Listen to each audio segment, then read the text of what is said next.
बिस्मिल्लाहिर्रहमानिर्रहीम अस्सलातु वस्सलामु अलैका या खातमुन नबीन। अस्सलामु अलैकुम student. Defining objectives part number 2। Outlines are tell how you want to change the readers attitude. आपने बताना है, आपको ये बताना है कि आपने रीडर के एटीट्यूड किस तरह चेंज कर सकते हैं आप। Learn your readers important characteristics. अपना रीडर को पहले इमेजिन करें, फिर उसकी इंपॉर्टेंट कैरेक्टरिस्टिक्स सीखें। Learn the types of your possible readers. अपने आप ये लर्न करें कि या इमेजिन करें कि कौन कौन आपका रीडर हो सकता है। पॉसिबल रीडर्स की टाइप्स जो हैं वो लर्न करें। Fill in a sample worksheet that should be kept in mind when defining objectives. और रीडर्स की टाइप्स को, उनके करेक्टरिस्टिक को, उनके एटीट्यूड के चेंज करने के तरीके को एक सैम्पल वर्कशीट में रख के अपने माइंड में पुट कर लें। जब आप अपने ऑब्जेक्टिव डिफाइन कर रहे हो तो ये सब कुछ आपके माइंड में होना चाहिए as a worksheet. Learn the importance of appropriateness in business and technical communication. Business और टेक्निकल कम्युनिकेशन जो आप सीख रहे हैं उसमें अप्रोप्रिएटनेस यानी कि एक्यूरेसी की, अप्रोप्रिएट होने की क्या वैल्यू इंपॉर्टेंस है वो आप सीखें। Identify the task you will learn your readers perform while the read. सबसे पहले क्या करना है कि आप वो टास्क आइडेंटिफाई करें जो आपका रीडर परफॉर्म कर रहा है जब वो पढ़ रहा है। मतलब जब आपका रीडर आपकी जो राइटिंग है, आपका डॉक्यूमेंट उसको पढ़ रहा है, उसको क्या क्या उसके माइंड में बातें आ रही हैं, क्या क्या वो करना चाह रहा है। जब आप ये चीज़ आइडेंटिफाई कर लेंगे तो क्या होगा, you are describing the enabling element of purpose.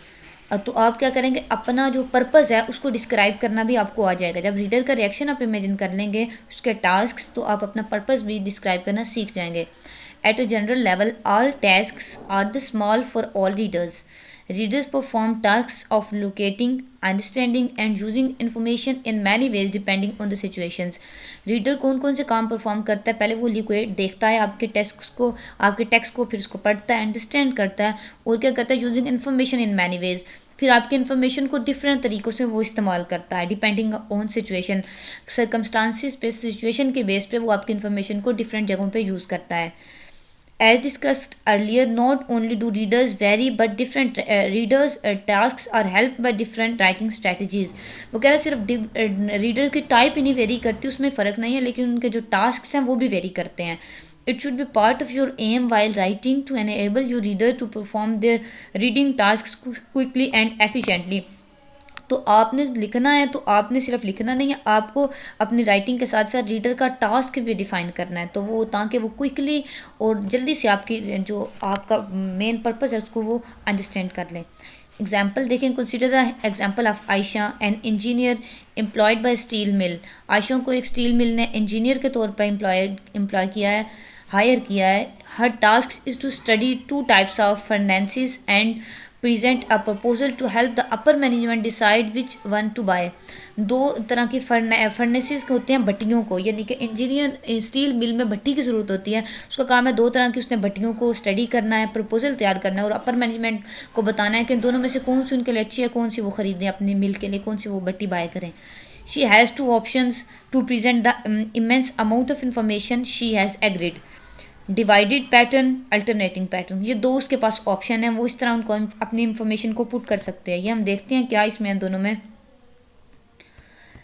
Furnace A cost furnace B. If cost furnace A, यानी कि वो ऐसे लिखे कि फर्नेस ए की कॉस्ट, जो पहली भट्टी है उसकी कॉस्ट ये है, या ऐसे लिख दे कॉस्ट फर्नेस ए। दोनों का मतलब एक है लेकिन पैटर्न पे आपने फोकस करना है, डिफरेंट है ना। और दूसरा एफिशिएंसी फर्नेस बी और कंस्ट्रक्शन एफिशिएंसी, फ़र्क आ गया ना। एफिशिएंसी का मतलब है वो काम कैसे करती है फर्नेस, उसकी एफिशिएंसी कितनी है, और यहाँ भी यही मतलब है, लेकिन आप पैटर्न को फॉलो करें जो डिफरेंट है। Time furnace A, air pollution furnace B, कि फर्नेस ए जो टाइम कितना लेती है, और यहाँ डिफरेंट उसने कर दिया कि फर्नेस बी जो है वो टाइम एयर पोल्यूशन कितनी उससे क्रिएट होती है फर्नेस बी से। आई थिंक यहाँ भी फर्नेस ए आना चाहिए कि हम ए को जो कर रहे हैं कैलकुलेट। वेल फर्नेस ए कंस्ट्रक्शन टाइम, अब यहाँ उसका कंस्ट्रक्शन टाइम क्या है ए वाली फर्नेस का, और कॉस्ट फर्नेस ए कितनी वो कॉस्ट कंज्यूम करती है कोई चीज़ कंस्ट्रक्ट करने में। अब efficiency furnace B, construction air pollution, time furnace A, air pollution furnace B. As the information both the pattern is exactly the same. दोनों जगहों पे इंफॉर्मेशन एग्जैक्टली सेम है, लेकिन क्या है, the same she can not decide for help सब विच furnace to choose. तो अब जब दोनों चीज़ें वो सेम लिखेगी तो वो खुद से डिसाइड नहीं कर पाएगी कि कौन सी फर्नेस चूज़ करनी है। But she has produce the result of her study in a manner that it is easy for her. लेकिन अपनी स्टडी के ज़रिए, अपनी रिसर्च के ज़रिए उसने एक ऐसा मैनर क्रिएट कर दिया है कि मैनेजर जो अपर लेवल मैनेजमेंट है उनके लिए ये ईजी हो जाएगा डिसीजन लेना कि उनको कौन सी दोनों में से फर्नेस बाय करनी है। सुपीरियर टू जज द बेस्ट पाथ, वही यानी कि सुपीरियर्स के लिए बेस्ट पाथ करना, जो सही रास्ता है, जो सही फर्नेस बाय करने का रास्ता है, वो उनके लिए चूज़ करना ईजी हो जाएगा।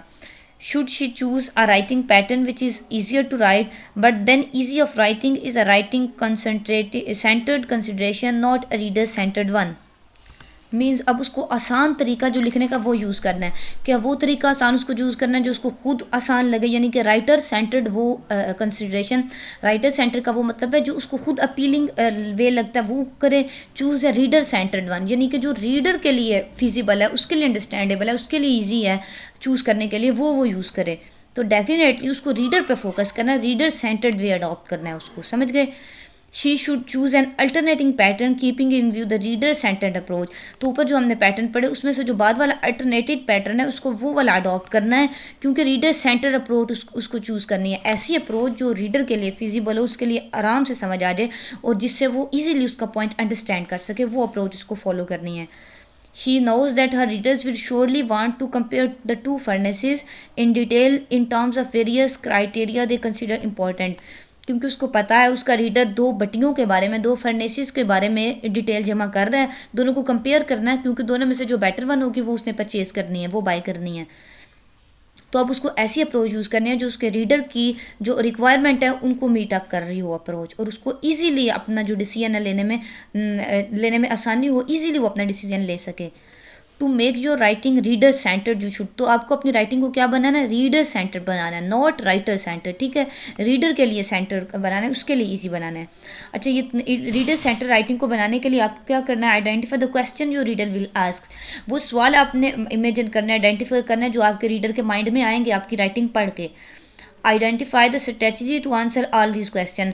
अब आपको उस सवालों के जवाब देने के लिए कौन सी स्ट्रेटजी अडॉप्ट करनी है, ये भी आपको खुद आइडेंटिफाई करना है। और लास्ट पे आपने identify the ways in which your readers will use your answers. अब आखिर में आपने वो तरीका आइडेंटिफाई करना है जिसमें your readers will use your answer, वो आपके जवाब को, यानी कि उसके पहले सवालों को आपने खुद निकालना है, फिर उनके जवाब भी खुद से निकालने हैं, और अब वो आपके जवाबों के लिए कौन सा तरीका अडॉप्ट करेगा या आपके जवाबों को वो कैसे यूज़ करेगा, वो भी आपने खुद ही वे सोचना है। ये चीज़ें आप खुद इमेजिन करेंगे तब आप रीडर सेंटर्ड अप्रोच और एक ऑब्जेक्टिव थिंग लिख पाएंगे, जिसका ऑब्जेक्टिव ये होगा कि वो आपके पॉइंट ऑफ व्यू को सपोर्ट करती हो। आपको गाइडलाइन नंबर 2 बताई जा रही है कि रीडर के एटीट्यूड को आपने कैसे अल्टर करना है, उसके रवैये को कैसे बदलना है। Consider how you want your communication to alter the readers attitude. Begin by the identifying the attitude you want to alter. Sometimes you will want to reinforce an existing attitude. वो कह रहा है एटीट्यूड अल्टर करने के लिए सबसे पहले आपको ये पहचानना है कि आप कौन सा एटीट्यूड उससे चाह रहे हैं, आप कौन सा एटीट्यूड आपकी विश है। यानी कि अगर आप ये फर्निस वाले की एग्जाम्पल ले लें, अगर आप फर्निस नंबर 1 को चाह रहे हैं कि वो ख़रीदे, तो आपको उसको ऐसे बयान करना है ताकि वो उसका एटीट्यूड उसकी तरफ हो जाए। अच्छा, अब तो ये तो फर्नेस की एग्जांपल होगी। वो कह रहे सम टाइम हम ये चाहते हैं कि रीडर का जो एग्जिस्टिंग एटीट्यूड है वो उसको रीइंफोर्स करना चाहते हैं, रीइंफोर्स करना, यानी कि जो उसका एटीट्यूड है उसको हम पक्का करना चाहते हैं, वो अपनी इसी बात पे कायम रहे, हम ये चाहते हैं। उसका एटीट्यूड अल्टर नहीं करना चाहते, रीइंफोर्स करना चाहते हैं सम टाइम।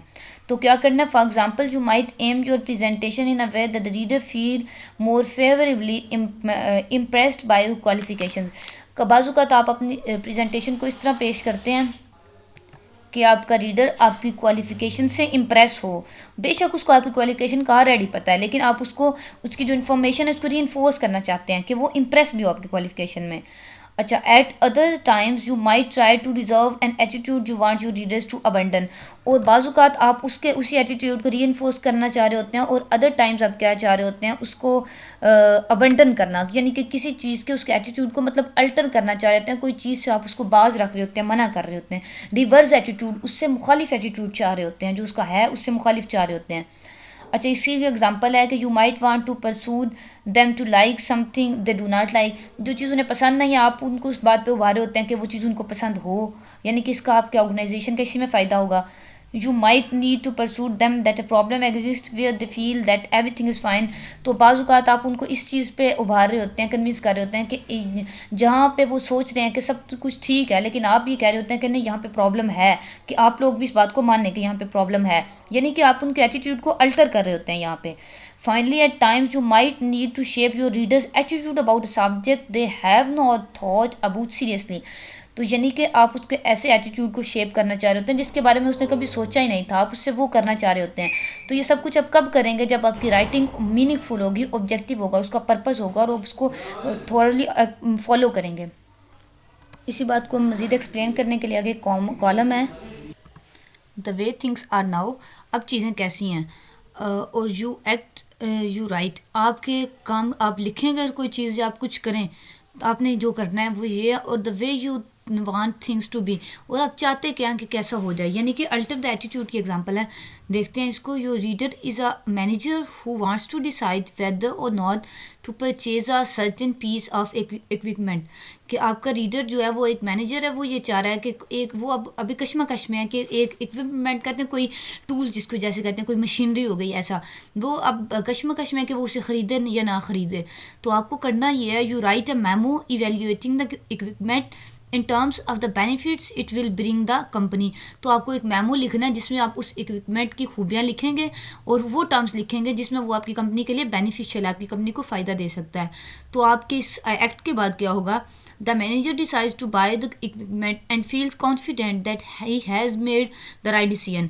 वो उसको ख़रीदने का सिर्फ डिसीजन ही नहीं लेगा, बल्कि वो कॉन्फिडेंट भी होगा क्योंकि वो इक्विपमेंट उसकी कंपनी के लिए बेनिफिशियल था, इसलिए उसने ये ख़रीदा. और वो कॉन्फिडेंट होगा कि ही has made the right decision. इसी बात की और एग्जांपल्स कॉलम में हम देख लेते हैं कि your reader is the director of a plant that is using an outdated process. The director feels that the process is fine. अब वो आउटडेटेड प्रोसेस का एक प्लांट है, यानी कि उसकी प्रोसेसिंग जो आउटडेटेड है, पुरानी कदीम ज़माने की कोई उसमें यूज़ होता है तरीका उस प्लांट में. तो वो लेकिन डायरेक्टर ये सोच रहा है कि वो उसका वो फाइन है, इट्स फाइन विद हिम. तो आपको क्या करना है? You right report on problems with the current process and always they can be overcome by various new processes. तो आपको उस पुराने आउटडेटेड प्रोसेस यूज़ करने की प्रॉब्लम्स लिखनी है और कम करने का तरीका लिखना है कि किस तरह उसको नए प्रोसेस से आप ओवरकम कर सकते हैं उन प्रॉब्लम्स को. जिसको वो फाइन समझ रहा है, आपने उसको रियलाइज़ करवाना है कि ये मसाइल है उसके साथ. और आप चाहते ही हैं, after reading your report the plant director feels that the process being used now is faulty and a new one is necessary. आपकी रिपोर्ट, आपकी राइटिंग पढ़ के वो उसको एहसास हो कि वो जो प्रोसेस यूज़ कर रहा है वो अच्छा नहीं है और एक नए की ज़रूरत है उसको. और लास्ट थिंग जो है कि your reader are the bank clerks who will be using the computer system. They are afraid if the new system and are therefore calculate to use them, reluctant to use them. यानी कि bank clerk है, वो एक system use करता है, computer system जो पुराना हो गया, अब वो नए सिस्टम को यूज़ करने से डरता है. कुछ लोग को होता है फोबिया नई चीज़ों से, और वो रिलक्टेंट है, यानी कि हिचकिचाता है उसको यूज़ करने से. तो आपको करना है, you write a procedure manual that shows how easy it is to use the new system. आपको ये बताना है कि न्यू सिस्टम को यूज़ करना कितना आसान है और कितना फिजिबल है कंपैरेटिवली. तो bank many clerks feel relaxed and self confident after learning how to use the new system from your procedure manual. ठीक है, आपका मैनुअल पढ़ के वो कॉन्फिडेंट फील करे और उसको नया सिस्टम अच्छे से यूज़ करना आ जाए. और ना सिर्फ ये कि बल्कि वो अपने डिसीजन पे करे, यानी कि अपने डिसीजन पे उसको कॉन्फिडेंस भी हो और उस पर रिलाई अपॉन भी कर रहा हो. ठीक है. थर्ड गाइडलाइन है आपके लिए, identify about readers important characteristic. उसकी इंपॉर्टेंट करेक्टरिस्टिक आपने जो आइडेंटिफाई करने हैं, किस तरह करेंगे? You might want to think of your readers in term of the following 3 rules. इन 3 तरीकों से, 3 रोल से आपने अपने रीडर को आइडेंटिफाई करना है. Decision maker, advisers, implementers. कि वो कौन है आपका रीडर, डिसीजन उससे लेना है या वो सिर्फ एडवाइस करने वाला है, सजेशन देने वाला है, या वो खुद इम्प्लीमेंट करवाने वाला है चीज़ को जो आपने उसको सजेस्ट करनी है. Learn your readers important characteristics. उसकी इंपॉर्टेंट करेक्टरिस्टिक्स सीखें, पढ़ें आप उनको, उसको अडॉप्ट करें ताकि आप अच्छा लिख सकें. अच्छा, the decision makers role is to say how the organisation और some part will act when confronted with a particular situation. अगर तो आपका रीडर डिसीजन मेकर है तो उस आपको ये पता होना चाहिए कि एक डिसीजन मेकर बंदे का रोल ये होता है कि वो ऑर्गेनाइजेशन को अपनी या अपनी कंपनी को या किसी पार्ट को जिसके बारे में उसने डिसीजन लेना है, विल एक्ट व्हेन कि उसकी कंपनी या वो पार्ट ऑर्गेनाइजेशन का या कोई डिपार्टमेंट उसको कैसे रिएक्ट करना है जब कोई पर्टिकुलर सिचुएशन में, यानी कि वो अपने किसी भी कोई डिफ़िकल्ट सिचुएशन या कोई भी प्रॉब्लम आ जाए तो उसको ये पता होना चाहिए कि उसकी कंपनी ने या उसके डिपार्टमेंट ने उस सिचुएशन को कैसे हैंडल करना है, अगर वो डिसीजन मेकर है तो। अच्छा, अब उसका ये काम है डिसीजन मेकर का, ठीक है। अब इस हवाले से आपने उसको लिख के देना है ताकि वो आपकी बात पे परसू हो जाए। एडवाइज़र्स है अगर वो, तो adviser provide information advice for the decision makers, वो डिसीजन मेकर को सिर्फ नसीहत करते हैं, उनको इन्फॉर्मेशन देते हैं। अगर तो आपके रीडर जो है वो एक एडवाइज़र है तो आपने एडवाइज़र के तरीके से अपनी राइटिंग को लिखना है।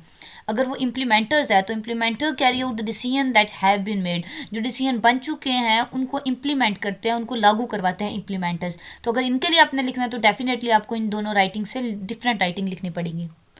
नेक्स्ट है familiarity with your topic. Your readers' familiarity with your topic will determine the amount of background information you will need to make your communication understandable to your audience. आपके reader की familiar होना यानी कि कितनी उसको जान पहचान है आपके टॉपिक के साथ, कितना वो फेमिलियर है, तो ये चीज़ आपको डिटरमाइन करेगी background information you will need to make. यानी कि अगर वो ज़्यादा फेमिलियर है फिर आपको थोड़ी बैकग्राउंड इन्फॉर्मेशन देनी पड़ेगी, लेकिन अगर वो कम फेमिलियर है, बिल्कुल उसको जान पहचान है ही नहीं आपके टॉपिक की, तो डेफिनेटली आपको उसको ज़्यादा बैकग्राउंड इन्फॉर्मेशन देनी पड़ेगी। Keep in mind that people unfamiliar to your topic will also want you to explain how the information relates to them. तो जो लोग अनफेमिलियर होते हैं वो ये भी चाहते हैं कि आप इन्फॉर्मेशन को ऐसे एक्सप्लेन करें कि वो उनसे कैसे रिलेट करती है। यानी कि आपकी इन्फॉर्मेशन सिर्फ बैकग्राउंड नॉलेज नहीं बताना, आपने ये भी बताना है कि आपकी इन्फॉर्मेशन उनके लिए फ़ायदेमंद कैसे है, क्योंकि वो तो टोटली अनफेमिलियर होते हैं, उनको तो पता नहीं होता। आपको ये सब उन्हें बताना पड़ेगा अपनी राइटिंग में। Preferred communication style, most people have preferences concerning the style of communication the read. अच्छा, जो लोग उस कम्युनिकेशन के स्टाइल को प्रेफर करते हैं जिसको वो पढ़ते हैं ना, उसको वो प्रेफर करते हैं, यानी कि वो कम्युनिकेशन स्टाइल उनको अच्छा लगता है जिसको वो पढ़ना पसंद करते हैं। कौन सा वो to a certain extent the people communication preferences are shaped by the customary practices in the organisation that employs them. तो उनको कम्युनिकेशन स्टाइल किस चीज़ पे डिपेंड करता है, वो पढ़ना उनका किस चीज़ पे डिपेंड करता है कि जिस वो ऑर्गेनाइजेशन में एम्प्लॉय हैं, जिसमें वो काम कर रहे हैं, उसका कस्टमरी प्रैक्टिसेस क्या है। अगर तो वहाँ प्रैक्टिस ज़्यादा लेटर लिखने की है, हर बात पे आप लेटर लिखते हैं, मतलब मेमो का या रिपोर्ट्स का या इतना ज़्यादा ट्रेंड नहीं होता बाहर ऑर्गेनाइजेशन में, सिर्फ आप लेटर में लिखते हैं। अच्छा, तो फिर उनका स्टाइल डेफिनेटली वो उस स्टाइल को प्रेफर करेंगे, उसको वो पसंद करेंगे, क्योंकि वो उसको पढ़ने की आदत हो जाती है उनको। और अगर वो मेमोज या रिपोर्ट्स या ऐसी चीज़ों से ज़्यादा उनका कांटेक्ट रहता है, ज़्यादा वो उससे लिंक्ड रहते हैं, तो वो डेफिनेटली उनका जो प्रेफरेंस स्टाइल है वो होगा। अब आपको अपने रीडर का चेक करना है कि वो करता क्या है, उसके बारे में आपको इन्फॉर्मेशन लेनी है और उस तरह से आपने उसको लिख के प्रेजेंट करना है। इंफॉर्मेशन स्टाइल में vary from a simple prose writing to illustration with tables, graphs and charts etcetera. और बाज़ आप लिखते हैं सिर्फ प्रोज में, यानी कि जैसे ये राइटिंग लिखी हुई है, और समटाइम आपने इन्फॉर्मेशन ही देनी होती है ना, असल में कम्युनिकेशन का तो मतलब ये है। और समटाइम आप एक्सेल यूज़ करते होंगे ना, आप उसमें कैसे कॉलम्स और वो बने होते हैं, लाइन्स, कॉलम्स, सारा कुछ। अच्छा, आपको सिर्फ उसमें डेटा एंटर करना है। अब समटाइम डेटा ऐसा होता है जो सिर्फ कैलकुलेशंस होती हैं, तो डेफिनेटली आपको एक्सेल यूज़ करना पड़ेगा। और समटाइम बाज़ ऑर्गेनाइजेशन में ऐसा होता है कि सिर्फ आप एक चार्ट ड्रॉ करते हैं, उसमें आप सारा कुछ दरमियान में प्रॉब्लम लिखते हैं, फिर उसमें से आप बातें निकाल के ये मसला ये उसमें से लिख देते हैं। तो अच्छा, वो उनका मतलब कम्युनिकेशन स्टाइल है ना, डिफरेंट है। और बात ग्राफिक्स से समझते हैं, वही बताना चाह रही हूँ आपको कि ये सिर्फ राइटिंग एक स्टाइल नहीं है, कम्युनिकेट आपने असल मकसद है आपका करना। तो जो अब स्टाइल आपका रीडर जो प्रेफर करता हो, आपको स्टाइल को अडॉप्ट करना है, वो चार्ट्स हो, ग्राफिंग हो, सिंपल प्रोज हो या टेबल्स हो या कुछ भी हो। अच्छा, special factors, each reader is unique, so you should be on the outlook of a special reader characteristic you would not normally need to consider. वो कह रहा है हर बंदा, हर रीडर यूनिक है, इसलिए आपको हर एक की कैरेक्टरिस्टिक का आपको पता होना चाहिए। For example, you might be facing an individual who detests certain words, insisting on phrasing certain statement etc. यानी आपका रीडर एक ऐसा है, वो डिटेस्ट करता है सर्टेन वर्ड, उसको कुछ खास मखसूस अल्फाज है उनसे उसको इरिटेशन है, उसको पसंद नहीं है, और वो क्या करते हैं, insist on phrasing certain statement. उसको फ्रेजिंग वाला यानी कि कुछ स्टेटमेंट पे वो इंसिस्ट करता है, वो जोर देता है, उसको वो अच्छी लगती है और कुछ चीज़ें उसको पसंद नहीं है। अब आपने उसके मुताबिक अपने डॉक्यूमेंट को ढालना है ताकि वो आपकी जो राइटिंग है वो उसका पर्पज़ जो है आप उसको हासिल कर सकें, अपने पर्पज़ में सक्सेसफुल हो सकें। Sometimes you will also need to consider the settling in which your reader will be reading. How to consolidate information about readers? You must consolidate all information in the same way that will let you keep the key points about your audience in mind as you write. Remember, you should view the key points not merely as list of facts but as dynamic resource which you can use to guide yourself as you perform the test of the writing tasks. वही बातें हैं कि sometime ऐसा होता है आपका जो reader है आपको उसकी प्लेस को उसकी कंसोलिडेटी उसकी स्पेस को माइंड में रखना होता है कि वो किस जगह पे बैठ के किस माहौल में आपकी राइटिंग देख रहा है और उस पर इसका इफेक्ट क्या होगा। वही सारी बातें जो हम ऊपर बार बार पढ़ के आए हैं, तो आपने उसको कंसोलिडेट करना है। डेफिनेटली वो जिस प्लेस पे जैसे भी बैठा है आपको उसके मुताबिक अपनी राइटिंग को ढालना है। अगेन लास्ट जो 4 नंबर पे हमारी गाइडलाइन क्या है कि टाइप्स ऑफ रीडर आपने लर्न करनी है कि कितने टाइप्स हो सकते हैं। अच्छा, phantom readers, future readers, complex readers, ये रीडर्स के टाइप हैं। फैंटम को हम देखते हैं in some situation most important readers may be hidden from you. Right communications address to one person are use by other. The real but unnamed readers are called phantom readers. मतलब बाजूकात ऐसा होता है आपने कोई इन्फॉर्मेशन स्पेसिफिकली लिखी होती है किसी बंदे के लिए, लेकिन जो उसको बंदा पढ़ता है वो आपसे हाइड होता है। आपने लिखी किसी और के लिए होता है, पढ़ कोई और रहा होता है।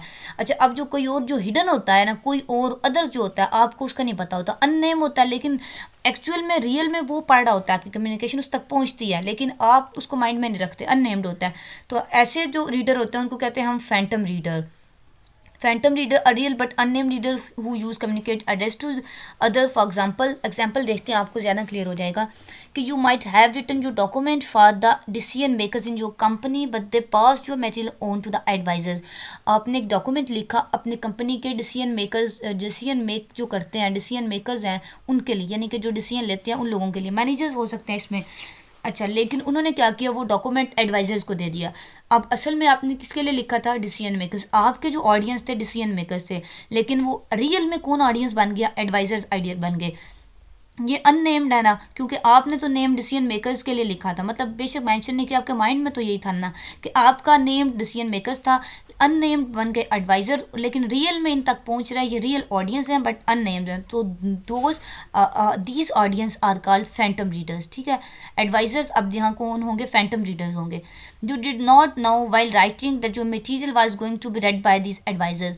आपको लिखते हुए नहीं पता था कि आपका मटीरियल ये एडवाइजर्स पढ़ेंगे, आपने तो डिसीजन मेकर्स के लिए लिखा है, लेकिन रियल में अब ये पढ़ रहे हैं तो ये रियल हैं, तो इनको हम कहेंगे phantom readers. In this case the adviser would be called phantom readers. Okay, future readers कौन होते हैं, while identifying your readers you should keep in mind the possibility that your communication may be use weeks, months और even years from now. लिखते हुए आपके mind में ये होता है कि हो सकता है आपकी जो कम्युनिकेशन है वो हफ्तों, सालों, महीनों यूज़ होती रहे, लोग पढ़ते रहेंगे तो मतलब यूज़ होती रहेगी। The readers who will be reading your documents in future are your future readers. तो ये तो बहुत सिंपल है, जो फ्यूचर में आपका डॉक्यूमेंट पढ़ रहा है, महीने बाद, हफ्ते बाद, साल बाद, वो कौन होगा, फ्यूचर रीडर होगा। Next C number is complex reader. तो कम्प्लेक्स रीडर कौन होता है, are the readers consisting of diverse groups with widely varying backgrounds and responsibilities. देखा, कम्प्लेक्स नाम से पता चल रहा है कि ये कम्प्लेक्स है। वो रीडर जिसकी पूरे पढ़ लेते हैं, each with a different agenda, each with a different way of functioning and communicating. कि complex readers are consist diverse group. एक ग्रुप होता है, डाइवर्स का मतलब होता है मुख्तलिफ लोगों का ग्रुप, यानी कि एक ग्रुप अनवाओ इकसाम का ग्रुप, यानी कि एक group seemly diverse group, widely varying background. अब उस ग्रुप के जो डिफरेंट इंडिविजुअल है वो उनका डिफरेंट बैकग्राउंड है, मतलब वो सारे लोग एक बैकग्राउंड पोजेस नहीं करते, डिफरेंट बैकग्राउंड पोजेस करते हैं, उनकी रिस्पॉन्सिबिलिटीज़ भी डिफरेंट है, मुख्तलिफ किस्म के लोग हो सकते हैं ना एक ग्रुप में, तो और उनका एजेंडा भी डिफरेंट है, यानी कि डिफरेंट बैकग्राउंड है, काम भी डिफरेंट करते हैं और फ्यूचर गोल एजेंडा भी डिफरेंट है। अब हर एक बंदे का फंक्शन भी डिफरेंट है और कम्युनिकेशन भी, ज़ाहिर है जब डिफरेंट एजेंडा है, डिफरेंट गोल है, डिफरेंट रिस्पॉन्सिबिलिटीज़ हैं, तो डेफिनेटली फंक्शन भी डिफरेंट होगा। अच्छा, अब ये कम्प्लेक्स सिचुएशन एक बन गई ना, गंभीर सूरत हाल, इसलिए इसको कहा गया कम्प्लेक्स रीडर्स। तो ये कम्प्लेक्स रीडर्स के लिए लिखने के लिए आपको बहुत ज़्यादा स्किल्स चाहिए, तब आप लिख सकते हैं इन लोगों के लिए। जो ये 3 टाइप्स ऑफ रीडर होगी, तीनों के लिए लिखने के लिए आपको डिफरेंट स्किल चाहिए, और सबसे ज़्यादा स्किल आपको चाहिए कम्प्लेक्स रीडर्स के लिए लिखने के लिए। ठीक है, अपना बहुत सारा ख्याल रखिएगा। अल्लाह हाफिज़।